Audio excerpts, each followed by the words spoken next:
Noong naroon na sila sa loob ng kotse, ay sabi ng kapatid ni Ryan na si Warren. Kuya, excited na akong mag-aral dito. Ang ganda ng mga classroom nila.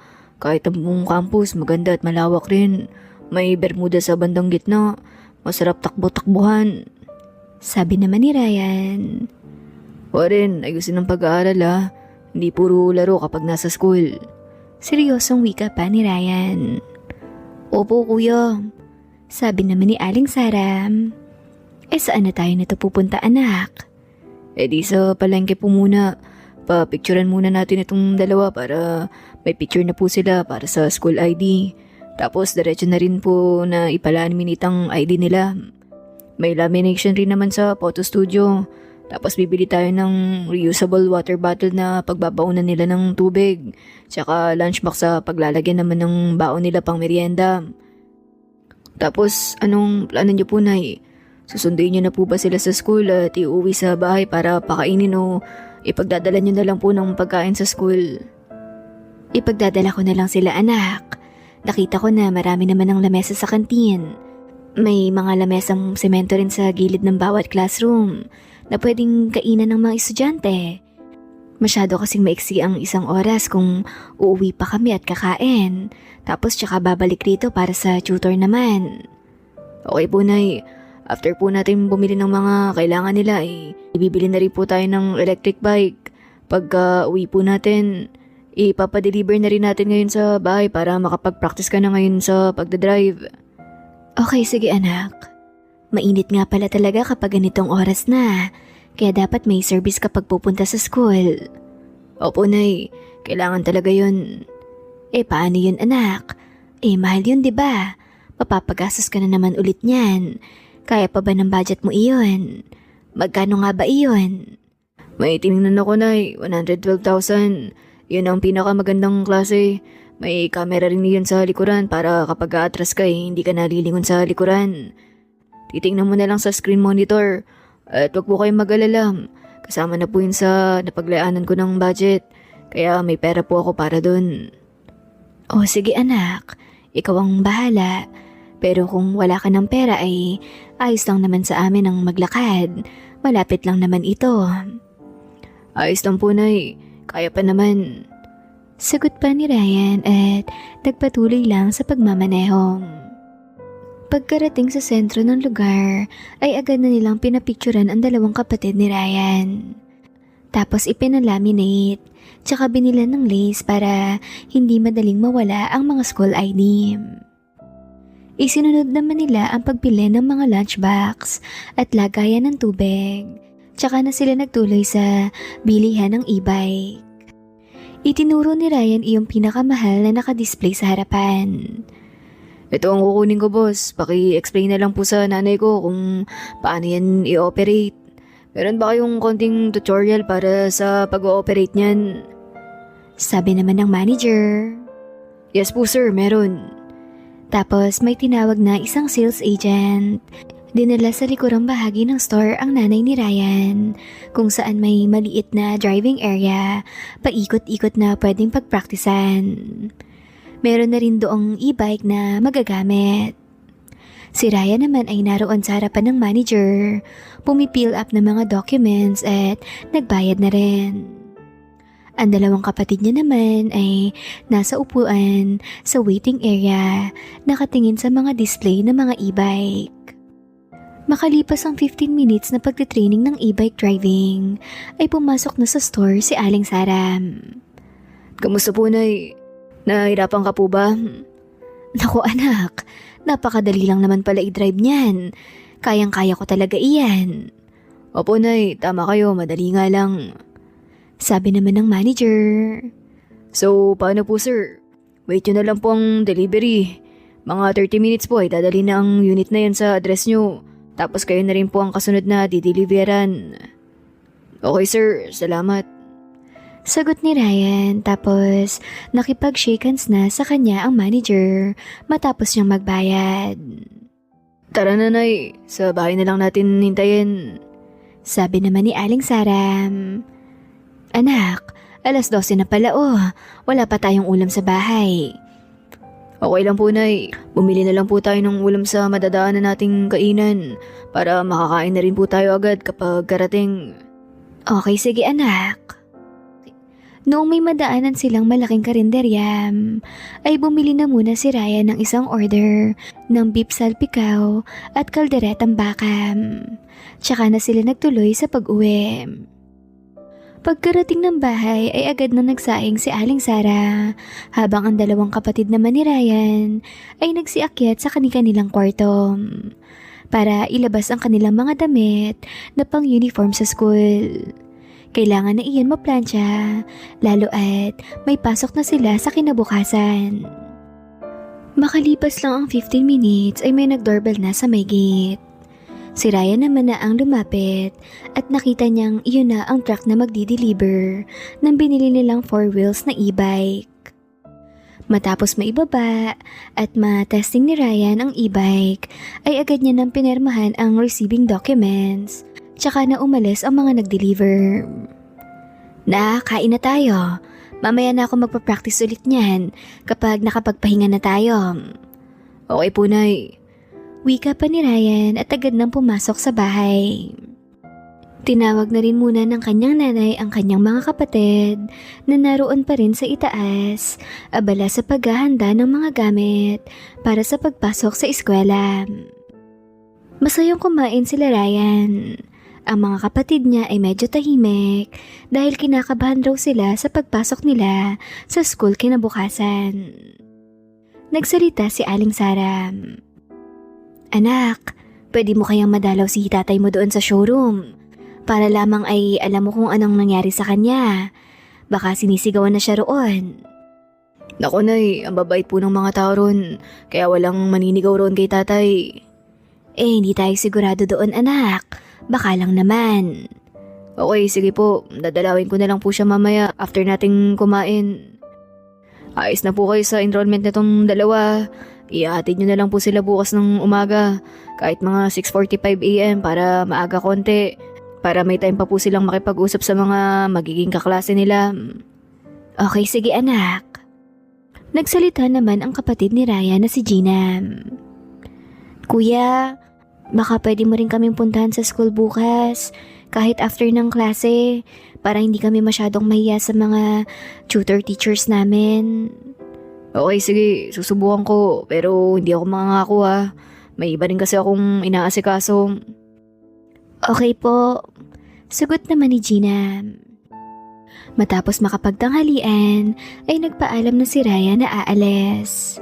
Dadiretso na siya sa showroom para makita ang sitwasyon ng kanyang tatay.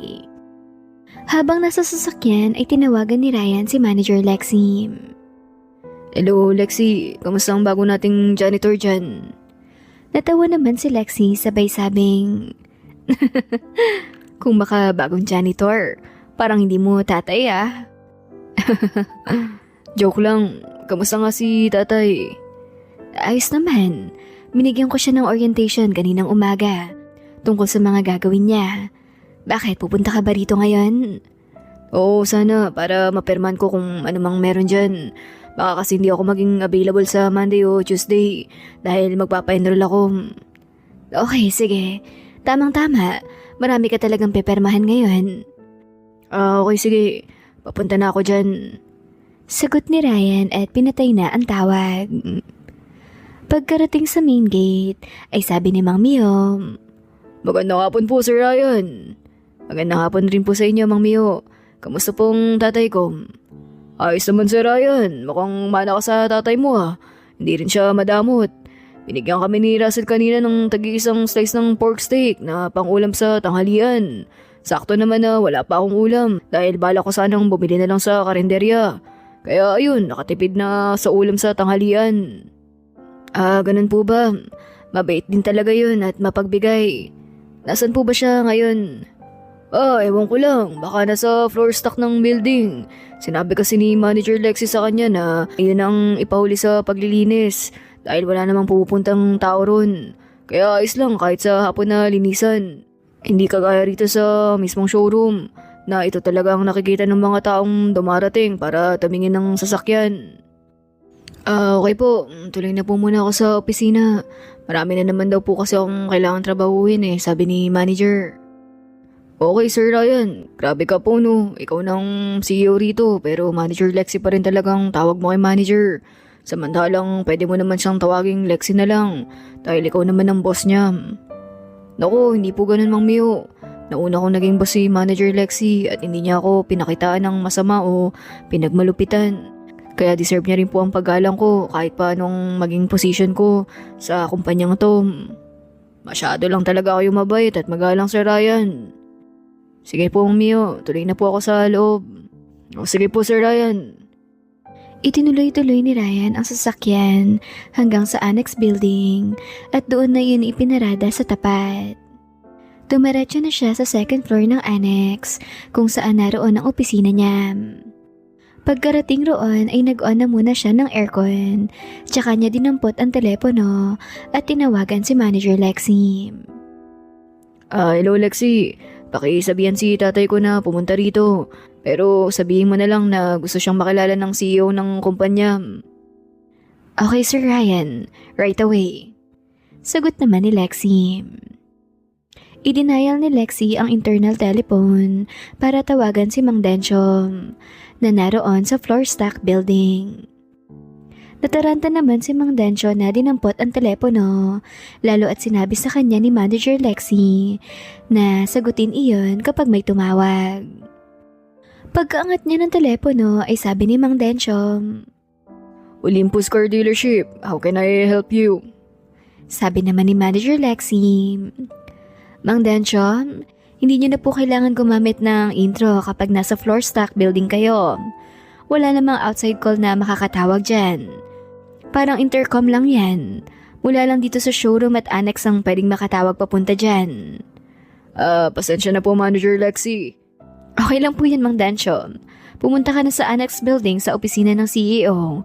Naroon na siya ngayon at gusto kanyang makita. Ikaw nang bahala makipag-usap sa kanya, ha? Hala po. Ma'am, ngayon na po ba agad? Medyo pawisan pa po ako Baka pwede pong mag-ayos po muna ako konti. Nako, wag na, Mang Dencho. Baka mapagbintangan ka na walang ginagawa kung makikitang napakalinis ng itsura mo na mukhang hindi galing sa trabaho. Mas mabuti na yung makita kanyang pawisan dahil ibig sabihin ay nagtatrabaho ka. Okay po, ma'am. Inayos lang konti ni Mang Dencho ang sarili at nagpunas ng pawis, tsaka na nagpunta sa annex. Pagkarating niya sa pintuan ay binasa niya ang nakasulat roon. R. Hidalgo, CEO. Alo, kaapelyado ko pa palang CEO nila rito. Bulong pa ni Mang Dencho sa sarili, tsaka kumatok ng 3 beses. Tapos agad na binuksan at pumasok. Nagulat si Mang Dencho noong makitang naroon ang anak niyang si Ryan sa mismong swivel chair sa harapan ng malapad na lamesa. Ala anak, bakit ka narito? Baka mapagalitan tayo pareho ng CEO nila rito. Kamusta ka nga pala, anak? Nagtanghalian ka na ba? Tsaka bakit ba nakabihis ka dyan ng formal?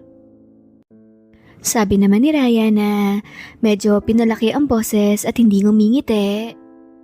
Kamusta ang first day of work mo, Mr. Dencho Hidalgo? Sabay tanggal ni Ryan sa tela na itinakip niya sa nameplate na nasa harapan ng lamesa. Kaya tumambad sa kanyang ama ang nameplate na gawa sa kahoy na may nakasulat na Mr. Ryan M. Hidalgo, CEO. Biglang narealize ni Mang Dencho na si Ryan nga ang sinasabi ni Manager Lexi na bagong CEO ng kumpanya. Umupo ng maayos si Mang Dencho at naging seryoso ang mukha. Sa isip niya, kung si Ryan nga ang boss sa showroom, edi kailangan niya maging magalang bilang boss, hindi bilang anak. Dahil empleyado siya ni Ryan kapag nasa office na iyon, hindi tatay. Magandang hapon po pala sa'yo, sir. Ayos naman po ang first day ko. Marami akong nagawa at marami rin akong natutunan. Tsaka maraming salamat po sa pagtanggap niyo po sa akin rito bilang ikalawang janitor ng inyong kumpanya. Isang karangalan po ito sa akin lalo at hindi naman po ako nakapag-college at walang experience sa ganitong trabaho. Doon nang umiti si Ryan sabay sabing, Nice, mais talaga kayong sumagot ay. Sige na po, pwede na po kayong mag-relax. Gusto ko lang naman pong matuto kang makipag-usap sa akin na parang boss kapag narito tayo. Para hindi sabihin ng mga empleyado na wala kang respeto sa boss rito dahil anak mo. Anak, paano bang nangyari ang lahat ng to? Napakahirap lang paniwalaan eh. Hindi mo lang alam kung gaano ako kinakabahan na baka hindi ako tanggapin ng big boss nila rito. Tapos ikaw naman pala ang big boss na kinakatakutan ko. Pasensya ka na po tay ha. Ginawa ko lang yan para maranasan mong dumaan sa isang normal na proseso ng pag-a-apply ng trabaho. Pero maswerte ka pa rin dahil malakas ang backer mo. Oo nga anak eh. Anak, pwede mo bang ikwento kung paano to nangyari? Opo tay, ikukwento ko po sa inyo ni nanay. Pero wag po muna ngayon. Di ba nga, CEO po ako rito. Ibig sabihin, may trabaho rin po akong gagawin. Okay sige anak. So, paano? Pwede na ba akong bumalik sa trabaho ko? Sige po tay, pero i-relax nyo na lang po muna konti ang trabaho nyo. Tsaka pwede kayong matulog kahit isang oras kapag inaanto kayo. Kahit dito na po kayo matulog sa kwarto ko. Anak, may secret room pala dyan sa likuran mo. Opo tay, meron. Pwede kayong matulog rito. Naku anak, ayoko. Meron namang pwestong maganda sa floor stock building. Doon na lang ako iidlip kapag napagod ako. Sige na anak, babalik na ako ron. Nagwawalis na lang naman ako, malapit na rin akong matapos. Okay, sige po tay. Sisimulan ko na rin po ang trabaho ko rito. Tambak na rin po to eh. Hindi po kasi ako araw-araw pumapasok rito kaya natatambak rin. Anak, naalala ko lang pala. Kahapon nung in-interview ako ni Manager Lexi, di ba pinalis ka niya? Ibig sabihin nun ay dito ka pumunta para pumirma ng mga dokumento. Opo tay, rush daw po kasi kaya sumaglit po muna ako rito para pumirma ng mga cheque na kailangan na ma-release. Hindi kasi yun pwede kapag walang perma ko. Grabe anak, mas lalo pa akong naging proud sa'yo. Tama na si nanay mo. Malaki na ang pinagbago mo pero hindi nawala ang pagiging mabait at pagiging mapagkumbaba mo. Opo tay, salamat po. Sagot pa ni Ryan tapos agad nang umalis si Mang Densyo para bumalik na sa floor stock building. Tinampot naman ni Ryan ang telepono para tawagan ng showroom. Micaela, ako to si Ryan. Punta ka naman rito sa office ko. Magpapabili lang ako ng pagkain. Okay po sir. Sagot ni Micaela at agad nang ibinaba ang telepono. Ilang saglit pa ay naroon na ang dalaga sa opisina ni Ryan. Hi Sir Ryan, I miss you. Can I hug you? Nakangiti at nakapabulong na wika pa ng dalaga. Sabi naman ni Ryan, Basta ilak mo muna ang pintuan. mas lalo namang lumawak ang ngiti ng dalaga at naglock ng pintuan. Pagkalapit kay Ryan ay inikot ni Ryan ang swivel chair at iniharap sa gilid para makalapit ang dalaga. Agad naman iyong umupo sa kanlungan ni Ryan sabay tinawid ang distansya ng kanilang mga labi. Napangiti na lang si Ryan at noong makalipas ang 2 minuto ay bahagyang umatras si Ryan. Akala ko ba haglang? Ryan naman eh, alam mo naman na sobrang miss na kita eh. Pwede ba akong magpa-schedule ulit sa'yo? Kahit overnight lang. Naku, hindi pa ngayon Micaela. Narito ang pamilya ko, di ba? Marami pa akong aasikasuhin sa kanila. Tapos next week ay magpapa-enroll naman ako. Pero don't worry, I'll make sure na bago magsimula ang klase ay makakapag-overnight ako sa'yo. Promise? Oo, promise. Salamat Ryan ha. Sige, hintayin ko na lang kung kailan. So, ano nang ipapabili mong snacks? Pero teka, sinabi mo na ba sa tatay mo na ikaw ang CEO rito?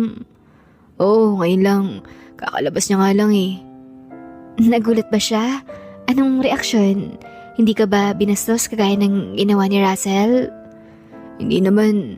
Kahit mahirap lang kami, hindi naman kami marunong makalimot rumispeto sa kahit kanino. Kahit pa sa sarili naming kapamilya. Sa bagay, ano pa bang i-expect ko? Ikaw nga, sobrang bait at sobrang galang. Kaya maaaring napulot mo ang mga magandang ugali na yan sa mga magulang mo. Oh, ano nang pagkain natin? Umorder ka na ng spaghetti sa Amber, good for 20 persons. Pork barbecue, 20 pieces. Cheese pichi-pichi, 40 pieces. Tsaka lumpia na 20 pieces. Bahala ka na rin bumili ng soft drinks kahit mga 4 na 1.5. Doon ka na kumuha ng pera kay Manager Lexi para siya nang bahala sa reimbursement. Ryan, bakit ang dami naman yata? 10 lang naman tayo rito. Para yung matitira sa mga pagkain ay mapagatian nila Mang Mayo, Russell at ni Tatay. Ryan, saan pala sila nakatira? Sa same house ba na tinitiran mo? Hindi. Ibinili ko sila ng sariling bahay na malapit na lang rito. Okay. Sige, mag-order na ako. Wika pa ni Micaela at agad nang lumabas. Si Ryan naman ay nag-focus na sa pagtatrabaho. Pagsapit ng 4 p.m. ay tapos na si Ryan sa kanyang mga pepermahan, kaya tinawagan niya na si Manager Lexi. Lexi, tapos na ako rito. Pwede na ba akong pumunta dyan? Wag muna Ryan. Hintayin mo na muna ako dyan. Okay. Sagot ni Ryan at ibinaba na ang telepono. Ilang saglit pa ay pumasok na si Lexi sa opisina ni Ryan. Agad iyong lumapit kay Ryan at tumampi sa labi. Ayaw sana ni Ryan dahil baka malasahan ang lipstick ni Micaela na strawberry flavor. Pero wala na siyang nagawa dahil mahigpit rin ang kapit noon sa kanyang batok. Noong kumalas ay sabi noon, "Bakit lasang strawberry lipstick ang labi mo?" Sabi naman ni Ryan, Sa candy siguro ng mga kapatid ko na strawberry flavor na kinain ko. Doon kasi ako sa kanila nag-lunch eh. Kaya nakikain na rin ako ng mga candies nila ron. Ganun ba? Para kasing kalasa na mamahaling lipstick na strawberry flavor eh. By the way, Ryan, pwede na ba kitang makasama mag-out of town? Oo, sige. Bukas ng hapon pwede tayong umalis. Kahit hanggang Sunday. Hindi ka ba hanapin ng mga magulang mo?